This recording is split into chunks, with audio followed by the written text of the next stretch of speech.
विषय हमको प्राप्ति करनी है, उस विषय में थोड़ा आलोकपात तो होनी चाहिए। क्या वस्तु है यो?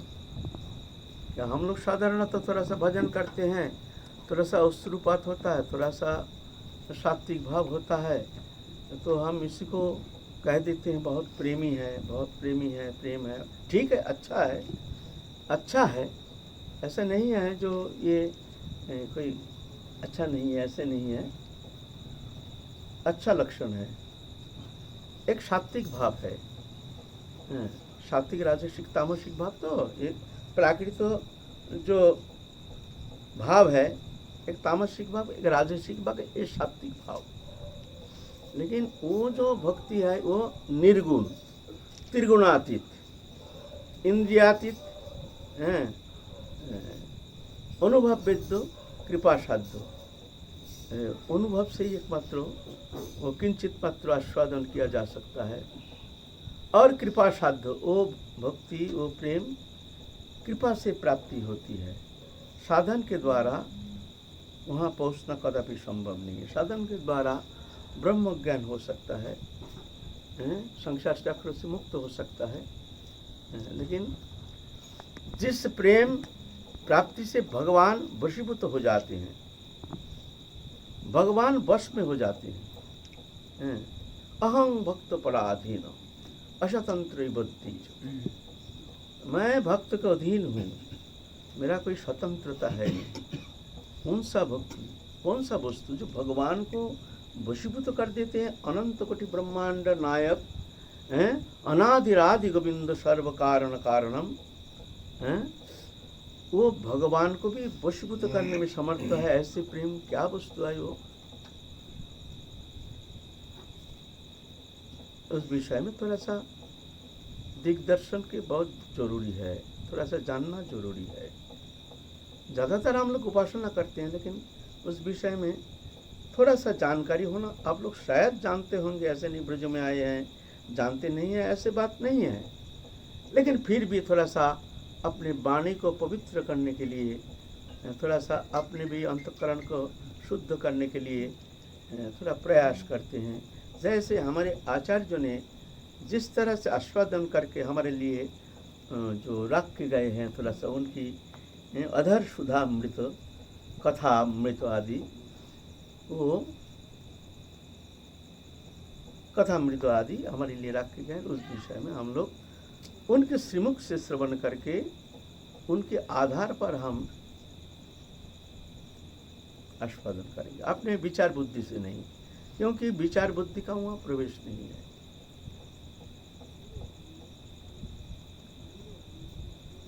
तो हम लोग जब भजन शुरू करते हैं, पहले तो श्रद्धा के साथ फिर साधु संग होता है। साधु संग से फिर जाके अनर्थ आता है, जुग जुगांतर का, जन्म जन्म का अनर्थ जो है, अपनी कृतकर्म राशि जो है। जैसे मान लो तुम गांव में बहुत सारे कर्ज किए हो, कर्ज करके आप तुम सबको कहते हो जो भाई हम दे देंगे पीछे, ये अगला जो खेती है फसल उठने से हम दे देंगे, इस बार थोड़ा सा ले लो। तो गांववासी सब देखते हैं जो भाई जब ये कहते हैं तो ठीक है भैया, ठीक है, अगला फसल होने से तुम दे देना। जानते ही सज्जन है, ये हमारा पैसा मारेगा नहीं। लेकिन मान लो कोई संजोगवश उसको कहीं दूसरा जगह उसका नौकरी लग गया है या मकान खरीद लिया है, वो वहाँ छोड़ छाड़ के आप चले जाएंगे, वहाँ जाना चाहते हैं आप, ठीक कर लिए हैं। तो समस्त जितना कर्जदार आकर के इकट्ठा वहाँ हाजिर हो जाते हैं, भाई हमारा कर्ज दे के जाओ। तो भैया हम कह दिए हैं तो पीछे दे देंगे। बोले नहीं भाई, तुम यहाँ थे, हमारा आशा थी कि तुम हमको कर्ज चुका के जाओगे, अब तुम जा रहे हो, कोई गारंटी नहीं, हमारा कर्ज दे के जाओ। बोले भाई हम आके देंगे। बोले इसका कोई भरोसा नहीं, जो कर्ज है उसका कर्ज चुका के जाओ, है ना भाई, जा रहे हो फिर क्या ठिकाना है, तुम आओगे कि आप आओगे कि नहीं, भाई हमारा कर्ज देके फिर जाओ। ऐसा ही जब जीव माया बंधन में रहता है, माया की गोदी में खेलता है। माया क्या है? दृश्य मन जागतिक पदार्थ, देहो दैहिक वस्तु पदार्थ जो है इसको माया कहते हैं, प्रकृति कहते हैं। भूमि अपनलो वायुखं मनोबुद्धि रे बचाओ अहंकारं इत्यंग में भिन्न प्रकृति अष्टधा। ये अष्टधा जो है अग्नि जल आकाश वायु पृथ्वी मन बुद्धि अहंकार, इसको प्रकृति कहते हैं। इसका ही रूप जो दृश्य मन जागतिक वस्तु पदार्थ है, आँख खोल के जो भी वस्तु दिखा जाता है ये सब प्रकृति जात वस्तु है। प्रकृति जात वस्तु है, जड़ रूपा प्रकृति, ये हमको आनंद दे नहीं सकता है। आनंद जो है यो आत्मधर्मी है, आत्म वस्तु है, वो भगवान से संबंधित है। जब तक हमारे संबंध भगवान से नहीं जुड़ता है, जब तक जा कर के हम भगवत चरण में मन को संलग्न नहीं कर पा रहे हैं, तब तक जा कर के वो आनंद हमको अनुभव होना कदापि संभव नहीं है। तो इसको कहते हैं प्रकृति।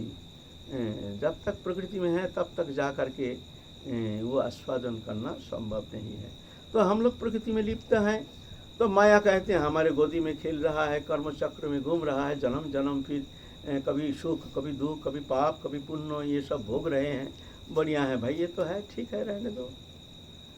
आप तुम भाई छोड़ छाड़ के आप जाना चाहते हो कहाँ ना, भगवत धाम। माया को अतिक्रमण करके समस्त दृश्य मन जागतिक वस्तु पदार्थ से मुक्त होकर के तुम भगवत सानिध्य प्राप्त करना चाहते हो। दिव्य आनंदमय धाम, कभी लौट के आओगे नहीं फिर। जद गत्ता न निवर्तन्ते तद धाम परमं मम, जहाँ जाने से जीव कभी लौट के आता नहीं है, वो है मेरे परम धाम। वहाँ तुम जाना चाहते हो तो माया कहते हैं जो तुम्हारे जितना कर्म फल है उसको अब भोग के जाओ, भोग के जाओ। यहाँ ऐसा थोड़ी जाने देंगे। तुम पहले हमारे गोदी में खेल रहे थे, हमसे ही सब आग्रह करते थे, माँ ये दो ये दो ये दो, माया दो, धन दो, दौलत दो, स्त्री दो, पुत्र दो, परिवार दो, घर दो, मकान दो, दुकान दो, पैसा दो, वित्त दो, वैभव दो, मान दो, प्रतिष्ठा दो, देव देव दो, हदो देव दो, स्त्री। अब माया देखते हैं ये तो सब छोड़ छाड़ के जाना चाहते, तो माया थोड़ी छोड़ेंगे भाई, वो तो कुछ छला कला तो दिखाएंगे ही। तो अनर्थ रूप में आ जाते हैं, उसको बाधा रूप में। ये बाधा रूप में हम आलोचना की है। सुकृति जातो अनर्थ, दुष्कृति जातो अनर्थ, अपराध जातो अनर्थ, भक्तित्व अनर्थ, ये सब अनर्थ आ जाता है, आके साधक को घेर लेता है। साधक को बहुत कठिन हो जाता है आगे चलना। फिर अनर्थ पार करके फिर भोगते भोगते एक बार क्या हुआ, एक व्यक्ति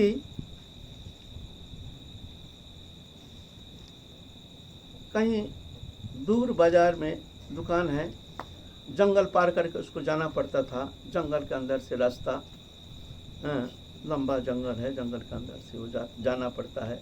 रात भी रात आता है, कोई बात नहीं है, उसका आदत पड़ गया है। एक बार गर्मी के मौसम में जंगल में आग लग गया। आग लग गया तो अब हाथी, सब जानवर, शेर, भालू, ये सब, हायना, ये सब भागदौड़ शुरू किया। इधर जा रहा, उधर जा रहा, उधर जा रहा। अरे बाबा, ये क्या है, इतना दिन हम जंगल में चल रहे थे, इतना दिन तो हमने ये सब देखा नहीं है। इतना भयंकर भयंकर जंतु जानवर इस जंगल में रहता था, हमको तो पता नहीं था। हम तो रोज जाते थे रात बेरात। आज ये क्या दिख रहे हैं, डर के मारे घबरा रहा है, ये कहाँ से आ गया। बोलता पहले चुपचाप जंगल में पड़ा रहता था, लेकिन वो जंगल में आग लग गया, अब वो जाने का उसका जगह नहीं है। वो ठोर ढूंढ रहा है अभी कहाँ जाके हमको शांति मिलेगी, कहाँ से कौन स्थान में जाने से हमको शांति मिलेगी। अब भागदौड़ शुरू हो गया है, निकल पड़ा जंगल से, बाहर निकल पड़ा है। ऐसा ही हम जब माया में रहते हैं, काम, क्रोध, लोभ, मोह, मद, मात्सर्य, हिंसा, देश, लोभ, लालसा आदि जो हमारे अंदर दुनिया भर के सब पशु बैठा हुआ है, अघो बैठा हुआ है, अनर्थ बैठा हुआ है, पाप बैठा हुआ है, ये हमको खा जाता है, भजन करने नहीं देता है। कभी काम रूप में, कभी क्रोध रूप में, कभी लोभ रूप में, कभी लालसा रूप में, ऐसे ऐसे आ करके पलक में ना जाने क्या विपर्जय कर देता है, हमारे भजन चौपट कर देता है। कोई गारंटी नहीं, कल इतना भजन कर रहे थे, अच्छा भजन कर रहे थे, आज ऐसे एक संयोग हो गया, हमारे बुद्धि विपर्जय हो गया। हमने भूल गया हम भजन कर रहे थे, मति भ्रम बुद्धि भ्रष्ट होकर के विषय में आसक्त होकर विषय सेवन करने में प्रवृत्त हो गया है, फिर रोते हैं, अरे हमसे बहुत बड़ी भूल हो गई है।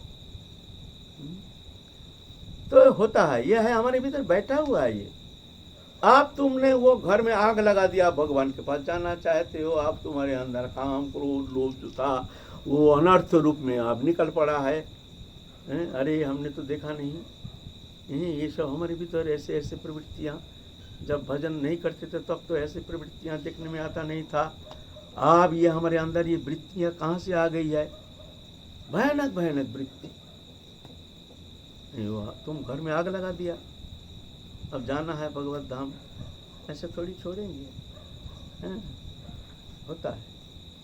फिर भजन करते करते करते करते ये जगह थोड़ा सा शांत हो जाता है, तो पूछता है निष्ठा परिपक्व दशा होने से फिर जाके रुचि, इस विषय में हम लोग आलोचना किए हैं पहले, अभी पुनः आलोचना करने का कोई आवश्यकता है नहीं। उसके बाद है आसक्ति। आसक्ति है साधन भक्ति दशा, जिस दशा में जाने से साधक का मन स्वतः ही भगवत चरण में लगा रहता है, वहाँ से पलक के लिए हटता नहीं है। लाख कोशिश करो, बात करते करते खाते खाते हर स्थिति में रास्ते में चलते चलते भगवत चरण में ऐसे संलग्न हो जाता है, वहाँ से मन हटता ही नहीं, कोशिश करके भी हटता नहीं है। खाना पीना भूल जाता है, अपने नियम धन भूल जाता है, सब नित्य कृत्य जो कर्म है, विधि पूर्वक जो भी क्रियाकर्म करते थे धीरे धीरे भूल जाना शुरू हो जाता है। शरीर में मन ना रहने के कारण, इंद्रिय से मन ना रहने के कारण, मन भगवत चरण में रहने के कारण धीरे धीरे छूट जाता है। ये साधन भक्ति दशा में ये स्थिति होती है। ये भी तुम्हारा परिपक्वता नहीं, तुम ये नहीं समझना ये जो स्थिति का वर्णन कर रहे हैं ये निरापद भूमि, तुम आप निश्चिंत होकर आप भजन कर सकते हो, तो ऐसे नहीं, कोई गारंटी नहीं। ये साधन भक्ति दशा। हाँ, इसका दो लक्षण है, क्लेशग्नि शुभदा, अखिल क्लेश नाशक, माने क्लेश आने से भी वो साधक क्लेश महसूस ही करता नहीं है। मान लो कोई मर गया तो दुख तो होना चाहिए, लेकिन उसका दुख होता नहीं।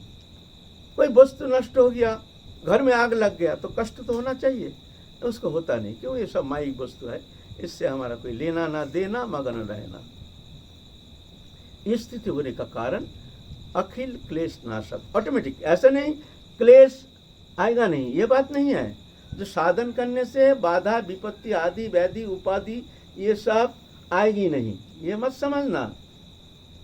सिर्फ फर्क इतना होता है जो साधक घबराता नहीं है, वो प्रतिकूल परिस्थिति में ये प्रभु की कृपा जान करके शांत रहता है। ये प्रभु की कृपा है, ऐसे जान करके वो मन को शांत रखते हैं, रखने में समर्थ हो जाते हैं। उसको दुखी नहीं कर सकता है, विपत्ति आदि व्याधि उपाधि ये सब उसको दुखी नहीं कर सकता है।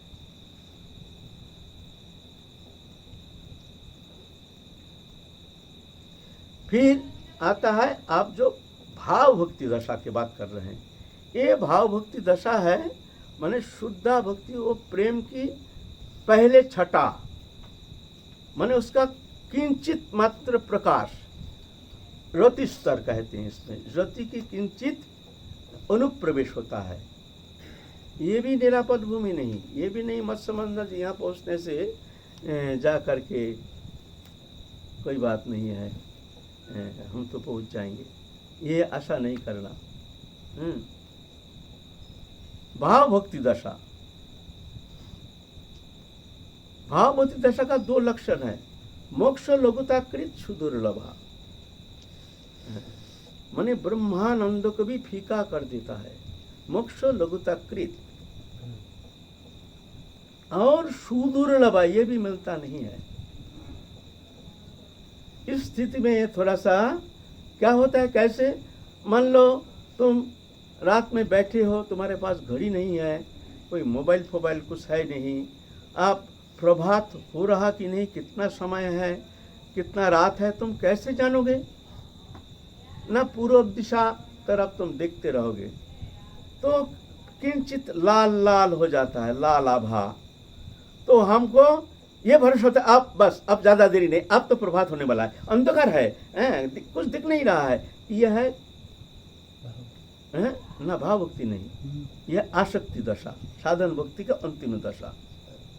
भाव भक्ति दशा में जब पहुंचता है तो वो लाल नहीं, अब प्रकाश भी दिखता है, आकाश पूर्व दिशा सफेद हो गया है, अब कुछ आलोक दिखता है, अब कौआ काय काय काय काय कर रहा है, मुर्गा बोल रहा है, सीढ़ियाँ सब ची ची ची ची कर रहा है, लोग जन दो एक चल रहे हैं, दूर से दिखता है जो कोई आ रहे हैं जा रहे हैं, थोड़ा सा प्रकाश दिखने में आता है। तो ये जो प्रकाश, ये समझ लेना, यह है तुम्हारा भाव भक्ति दशा। इस स्थिति में जब साधक पहुंचता है तो उसको कृष्ण प्रीति है अत्यंत की। अत्यंत की माने किसी अवस्था में अनंत कोटि ब्रह्मांड के समस्त सुख समृद्धि अगर एकीभूत होकर के उसको दिया जाता है, प्रेजेंट किया जाता है, जो ये सुख समृद्धि तुम लो, छोड़ो ये चक्कर, एक पलक के लिए वो छोड़ नहीं सकता है। भगवान में ऐसे मन लग जाता है, उस स्थिति में उसका स्फूर्ति दशा प्राप्ति होती है, उसको स्वरूप में उसकी स्थिति होती है। हर्ष में चलते हैं लेकिन उस स्वरूप में राधा कृष्ण जुगल विलास चिंतन लीला रस आस्वादन में तल्लीन रहता है, लेकिन एकदम पूर्णता नहीं, भगवत दर्शन भगवत प्राप्ति हुई नहीं है, लेकिन झलक दिखता है उसको कभी कभी। इस स्थिति में, इस दशा में साधक का क्या दशा होता है? साधक थोड़ा सा पागलपन हो जाता है, थोड़ा सा पागलपन। अब नियम धन सब छूट जाता है, नियम धन छूट जाता है, क्योंकि नियम करेंगे तो मन के द्वारा ना, तो मन ही तो भगवत चरण में लग गया है। अब इंद्रियों का संचालन कौन करेगा? ये तो मन करता है ना। जब हम गहरा चिंतन में लगे रहते हैं उस समय हम निष्क्रिय हो जाते हैं। कोई कहते हैं अरे वो काम तो बाकी है, तो कर जा, रहने दो रहने दो, हैं रहने दो, अभी ऐसे चिंतन में हम तल्लीन है, कर्म उस समय होता नहीं है, कर्म बंद हो जाता है ना। खाना पीना छूट जाता है, खाने पीने में रुचि नहीं होती है, क्योंकि हम जो रुचि लेते हैं ये मन के द्वारा। मन जब हमारे जीवा के साथ संयोग होता है तभी जाके हम जीवा रस आस्वादन करते हैं। ये मन जब आँख के साथ संयोग होता है तभी जाके हम आँख के द्वारा विषय रस आस्वादन करते हैं। ये मन जब कान से संबंधित होता है तभी जाके कान से हम श्रवण करते हैं, है ना। ये मन से संयोग है। मन अगर निष्क्रिय है तो विषय क्या करेगा? हम तो विषय का दोष देते हैं, ये है ये है ये है, कोई कुछ नहीं है, तुम्हारे भीतर है। तुम्हारे भीतर ही आरोप होता है, आरोप होने के कारण विषय के प्रति तुम्हारा लालसा होती है, लालसा होने के कारण इंद्रिय विकार हो जाता है, इंद्रिय थोड़ी सतही विकारित हो जाता है। इंद्रिय तो मन के द्वारा संचालित होता है, तो जब मन इंद्रिय से संयुक्त होता है, विषय से संयोग हो जाता है, तो मन पहले भागता है, जा करके विषय को स्वीकार कर लेता है, तो इंद्रिय चंचल हो जाता है। तो हम इंद्रिय को दोष देते हैं। इंद्रिय नौकर है। इंद्रिय क्या है? इंद्रिय नौकर है, मालिक है मन, मन है राजा। मन जब विषय से संयोग होता है तभी जाके हम विषय स्वीकार करते हैं, उसको अच्छा लगता। तुम्हारा मन बहुत खराब है, एकदम बहुत खराब है, माने भयंकर खराब है। तुम्हारे सामने राजभोग ला के धर दिया, तो एक राजभोग खाओ, तुम्हारा मन अच्छा नहीं है, ना ना, क्यों भाई? इतना अच्छी चीज़ तुमको अच्छा नहीं लगता है? बोले अच्छा लगता है, लेकिन अभी हमारा मन जीवा में ना रहने के कारण जीवा विषय रस ले नहीं सकता है। मन ही कारण है। इतना प्रियजन, छोटा सा बच्चा धर्म बहुत प्रेमी है, हम गोदी में पलक में लेकर के बड़ा आनंद प्राप्त करते हैं, लेकिन ऐसे एक संताप, एक शोक संतप्त होकर के हम ऐसे तल्लीन हैं विषय चिंतन में। उस समय आकर के हमको पकड़ लिया बच्चा ने, तो क्या कर, चल चल अभी चल। क्यों भाई? बच्चा को तुम इतना प्रेम करते? बोले ना, अभी हमारा ये तक इंद्रियों में हमारा मन ना रहने के कारण अच्छा नहीं लग रहा है। तो ये विषय का कारण है मन। तो जब तक मन हमारा इंद्रियों में रहेगा, ध्यात्म बुद्धि संपन्न होकर देहोद्वैत वस्तु पदार्थ में संलग्न रहेगा, तब तक जा करके तुम्हारा ये विकार से मुक्त होना कदापि संभव नहीं। ये साइंस है, ये विज्ञान है। ये हम जो कह रहे हैं ये विज्ञान है। मन विषय में है, शरीर में है, शरीर संबंधी वस्तु में है, और एकदम हमारा विकार रहित हो जाएंगे। खाना अच्छा नहीं लगेगा, पहनना अच्छा नहीं लगेगा, स्त्री पुत्र कुटुंब परिवार अच्छा नहीं लगेगा, पैसा धन दौलत अच्छा नहीं लगेगा। ऐसा थोड़ी होता है। मन जब विषय में है तो अच्छा लगेगा। ये मन जब भगवत चरण में इस तरह से संलग्न हो जाता है तो ऑटोमेटिकली हमारे जो इंद्रिय वृत्ति तो निष्क्रिय हो जाता है, अच्छा नहीं लगता है। कान विषय वार्ता श्रवण करता नहीं है, आँख दुनिया के रंग तमाशा दिखता नहीं है, चलता है रास्ते से एक भाव विभोर होकर के, कौन आ रहा कौन जा रहा वो नहीं, पागल जैसे। खाना पीना जो भी मिल जाए, खाया खाया नहीं खाया नहीं खाया उससे कोई मतलब नहीं है। कभी देह में थोड़ा सा मन आ जाता है तो थोड़ा सा भूख लगता है, वो भी कुछ खाया, मुंह में थोड़ा सा दिया तो दिया, नहीं दिया नहीं दिया, चल रहा है। इस समय साधक थोड़ा सा पागलपन आ जाता है। कोई कहते हैं ये तो अच्छा भजन करता था, लेकिन क्या जाने क्या अपराध के कारण नहीं, क्या कारण है, ये आजकल भजन नहीं करता है। ये दिमाग थोड़ा कमजोरी आ गया। पहले भजन करता था, पहले तिलक उलक करता था, अभी तिलक नहीं, माला नहीं, कंटिन्यू अरे राम राम राम। जो निंदुक लोग ऐसा कहते हैं। निंदुक लोग क्या कहते हैं? कहते हैं ये बुद्धि खराब हो गया, अपराध के कारण, कोई कारण इसका बुद्धि भ्रष्ट हो गया, अब भजन नहीं, वो मन। अभी तो भजन, यही तो भजन है। भजन क्या है ना, मन को भगवत चरण में एकदम सन्निवेशित करके पलक के लिए भी भगवत चरण से मन हटना नहीं चाहिए। उठते बैठते खाते सोते हर स्थिति में किसी भी अवस्था में मन हमारे राधा रानी के चरण छोड़ करके और कोई भी दृश्य मन जागतिक वस्तु पदार्थ के प्रति किंचित मात्र आसक्त नहीं हो सकता है। ऐसे हो जाता है ऑटोमेटिकली। विषय क्या करेगा? मन ही है नहीं, मन हो तो लग गया है ना। मन तो एक है, एक समय तो दो जगह तो मन रहता नहीं, एक जगह है। भगवान में मन लग गया तो विषय नहीं है, विषय में मन लग गया तो भगवान नहीं है। ये भगवान है रोशनी, विषय है अंधकार। भगवान है आनंद, विषय है दुखदायी। भगवान है नित्य, यह है अनित्य। भगवान है सत्य, यह है मिथ्या।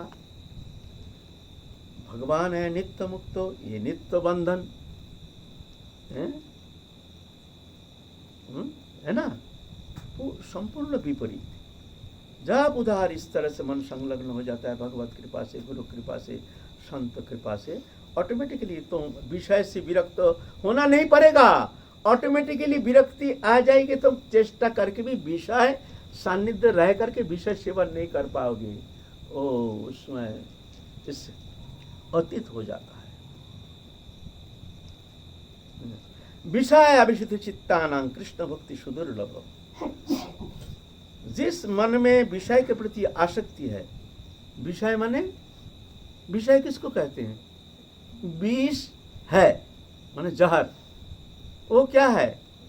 बोलते हैं भगवान छोड़ के और जो भी वस्तु पदार्थ है ये सब विषय है। सीधा बात। भगवान छोड़ के स्त्री पुत्र मकान दुकान घर मकान आदि जितना वस्तु पदार्थ है ये सब विषय है। शरीर तक विषय है। शरीर में आत्मबुद्धि, शरीर मैं हूँ, ये भी विषय का जड़ है। विषय का जड़ होने का कारण, शरीर संबंधी होने का कारण हम आसक्त होते हैं, है ना। तो उस स्थिति में ये शरीर मैं नहीं, शरीर संबंधी वस्तु मेरा नहीं, मैं कौन हूँ ना, मैं राधा रानी की हूँ, राधा रानी मेरी है। ये बहुत दृढ़ हो जाता है, एकदम निश्चल हो जाता है। तो धीरे धीरे उसका संसार ग्रंथि जो है धीरे धीरे ढीला पड़ जाता है। यह है भाव दशा। ये भी निरापद भूमि नहीं, ये नहीं हमको प्राप्ति हो गया।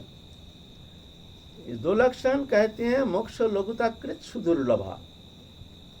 सुदुर्लभ ये प्राप्त होना संभव नहीं है। ये भी इस शरीर में, मानव शरीर में ये भाव दशा, ये रति स्तर की प्रथम दशा, ये भी प्राप्त होना कदापि संभव नहीं है। इस दशा में जब पहुंचता है साधक, उसका लक्षण है। ऐसा नहीं मुंह में बोलने से होगा नहीं, मुंह में बोलने से होगा नहीं। क्या लक्षण है उसका? लक्षण हमारे आचार्य जी ने वर्णन करके गए हैं। कांति अव्रत काल उत्तम विरक्ति मान शून्यता आशाबद्ध समुत्कंठ नाम गणेश रुचि आसक्ति तद्गुणाखने प्रीति तद वसति स्थले। ये लक्षण जब दिखाई देता है तो समझना तुम प्रति स्तर में पहुंच गए हो। कांति, कांति माने चित्त विक्षेप की बहुत सारे कारण रहते हुए भी चित्त विक्षेप ना होना। विक्षेप का बहुत सारे कारण है। कारण होता है ना, चित्त विक्षेप हो गया, किसी ने कुछ ऐसा शब्द कह दिया, कुछ ऐसे व्यवहार कर दिया जो बहुत अनर्थ कर दिया, कुछ ऐसे वस्तु नष्ट हो गया जो बहुत अनर्थ हो गया। तो ये विक्षेप का बहुत सारे कारण हैं, लेकिन उस स्थिति में विक्षेप होता ही नहीं। दृश्यमान जागतिक कोई भी वस्तु प्राप्ति से उसका आनंद नहीं, नष्ट होने से उसका कष्ट नहीं। स्वाभाविक, ये नहीं विचार करके नहीं। हम लोग कभी कभी विचार करके अच्छा ठीक है, मन तो मानता नहीं है, कोई वस्तु नष्ट हो गया, ओहो बहुत भारी नष्ट हो गया, ठीक है चलो राधारणी की इच्छा, कहते हैं राधारणी की इच्छा, उधर मन तो विक्षेप तो खूब है, ऐसे बड़ा अनर्थ हो गया, देखो तो ऐसे, चलो राधारणी, अरे राधारणी की इच्छा है तो तुम क्यों चिंता कर रहे हो, छोड़ो। नहीं, ये कहने की बात है, राधारणी की इच्छा मन को सांत्वना देने के लिए एक प्रक्रिया मात्र। राधारणी, अरे राधारणी की इच्छा जब तुम जान गए हो तुम्हारे विक्षेप क्यों होगा? विक्षेप होना नहीं चाहिए। विक्षेप भी हो रहा कर राधारणी की इच्छा, वो मतलब राधारणी की इच्छा तुमको मान्यता नहीं, तुमको स्वीकार नहीं, इसलिए विक्षेप हो रहा। राधारणी की कह रही राधारणी की इच्छा और मन मानता नहीं है, इसका मतलब राधारणी की इच्छा को तुम मानने के लिए तैयार नहीं, कहते हो राधारणी की इच्छा। ये सब हम मूर्ख बनाते हैं राधा रानी को। ऐसा नहीं, हर स्थिति में वो शांत रहते, ये स्वाभाविक होता है। जब वो प्रेम के किंचित मात्र छठा अनुप्रविष्ट हो जाता है किसी के भीतर, कोई भाग्यवश कभी अगर ऐसे प्रेम की किंचित लक्षण अगर उनमें अनुप्रविष्ट हो जाता है, भक्ति देवी की कृपा से, राधा रानी की अहित की कृपा से, तो जाकर के उसके अंदर ये लक्षण दिखने में आता है, कांति। फिर दूसरा लक्षण है अव्यर्थ कालतम, एक पलक के लिए समय वृथा गमाता नहीं है। अव्यर्थ एकदम व्यर्थ नहीं जाता है, हर समय मुख में नाम, अखंड चिंतन, अखंड लीला चिंतन, अखंड भावनामय, अखंड आनंदमय स्मृति, अखंड वो झलक, अखंड वो लीला स्मरण, अव्यर्थ काल उत्तम, स्वाभाविक होता है ना। ये बहुत सारे लक्षण है। तो ये भी तुम्हारा निरापद भूमि नहीं, यहाँ से भी कभी कभी गाड़ी अटक जाती है, कदाचित, ऐसा होता नहीं है, कदाचित होता है। जैसे भरत महाराज विरोधी स्तर में पहुंच गए थे, एक हरिण शावक के मुंह में पड़ करके धीरे धीरे धीरे धीरे, एक साथ नहीं, एक दिन में नहीं, बहुत धीरे धीरे धीरे धीरे धीरे धीरे शावक को बड़ा किया, अपने पास रखा। एक दिन 2 दिन करते करते धीरे धीरे शावक बड़ा हो गया।